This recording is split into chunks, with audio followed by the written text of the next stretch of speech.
lettre numéro 34 de Sainte Catherine adressée au duc d'Anjou. Dans cette lettre, elle le prie de s'unir à la croix et à la passion de Jésus-Christ en méprisant les plaisirs et les vanités du monde. Elle l'exhorte à se croiser contre les infidèles.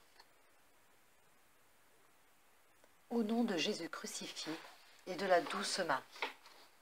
Très cher Seigneur et frère dans le Christ, le doux Jésus, moi, Catherine, l'esclave des serviteurs de Jésus-Christ, je vous écris dans son précieux sang, avec le désir de vous voir le cœur attaché et cloué sur la croix, et le bien que vous soyez de plus en plus enflammés de zèle et d'ardeur pour lever l'étendard de la très sainte croix.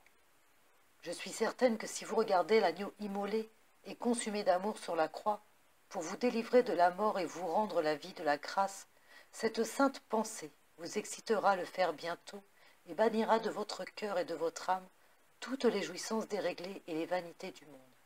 Ces jouissances passent comme le vent et laissent toujours la mort dans l'âme de celui qui les possède. Et si, avant de mourir, il ne se corrige pas, elles le conduisent à la mort éternelle. Il s'est privé par sa faute de la vision de Dieu, et il s'est rendu digne de la vision et de la société des démons. Il est juste et convenable qu'une peine infinie punisse celui qui offense Dieu, le bien infini. Je parle de ceux qui dépensent leur vie dans les plaisirs et dans la magnificence. Cherchant à se distinguer par le luxe et les grands repas, ils n'emploient jamais à d'autre chose leur richesse, tandis que les pauvres meurent de faim, ils recherchent sans cesse l'abondance des provisions, la beauté des vases, les tables délicates et choisies, et les vêtements somptueux. Mais ils ne s'occupent pas de leur pauvre âme, qui se meurt de faim, parce qu'ils lui enlèvent la nourriture de la vertu, de la sainte confession, de la parole de Dieu, de son Fils le Verbe incarné, dont nous devons suivre les traces avec amour, aimant ce qu'il aime, cherchant ce qu'il cherche, aimant la vertu, détestant le vice, cherchant l'honneur de Dieu, notre salut et celui du prochain.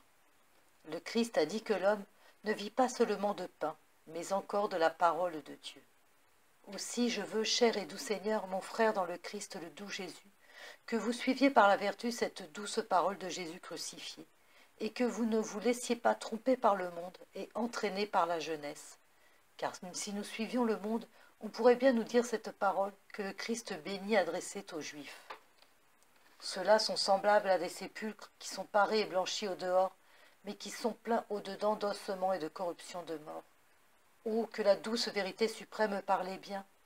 Oui, ceux qui paraissaient si beaux avec tous leurs ornements ont le cœur rempli de choses mortes et passagères qui engendreront le dégoût, la honte et la corruption dans l'âme et dans le corps. Mais j'espère de la bonté divine que vous vous appliquerez si bien à corriger votre vie que cela ne vous regardera pas.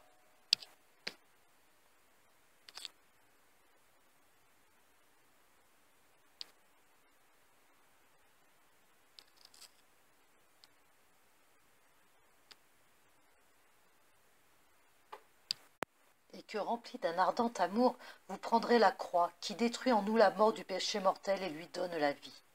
Vous le ferez en élevant l'étendard de la croix, vous effacerez toutes les offenses que vous avez commises contre Dieu, et Dieu vous dira ensuite, « Viens, mon fils bien-aimé, tu t'es fatigué pour moi, je te consolerai, je te mènerai aux noces de la vie éternelle, où le rassasiement est sans dégoût, la faim sans souffrance et le plaisir sans honte. Ce ne sont pas comme les joies et les festins du monde qui coûtent beaucoup et sans aucun profit. Plus l'homme en prend, plus il est vide, plus il trouve la tristesse. Vous l'avez bien vu hier, vous aviez préparé une belle fête et un grand repas, et tout a fini dans la douleur. Dieu l'a permis par amour pour votre âme. Il a voulu vous montrer à vous et à ceux qui vous entouraient que toutes nos joies sont vaines. Dieu a montré aussi que ces réunions, ces discours, ces usages, ces conseils ne lui étaient pas agréables. Hélas, je crains bien que notre folie soit si grande qu'elle nous empêche de comprendre les jugements de Dieu. Je vous dis de la part de Jésus crucifié, de vous rappeler toujours la journée d'hier, afin que toutes vos actions soient faites dans l'ordre, dans la vertu et la crainte de Dieu, et non pas sans cette crainte.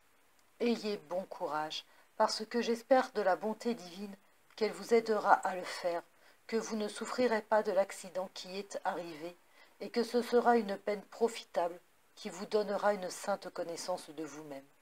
Ce sera un heureux frein qui retiendra en vous toute vanité déréglée.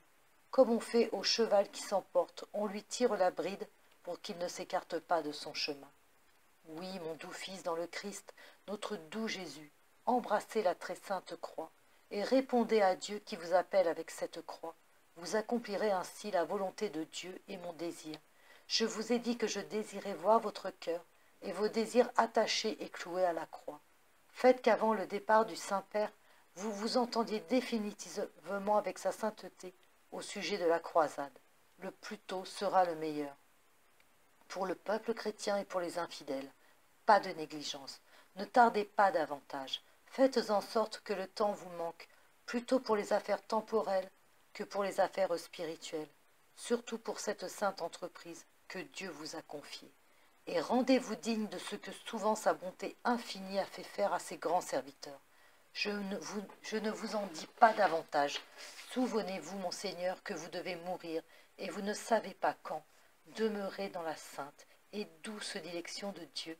Pardonnez à ma présomption. Doux Jésus, Jésus, amour.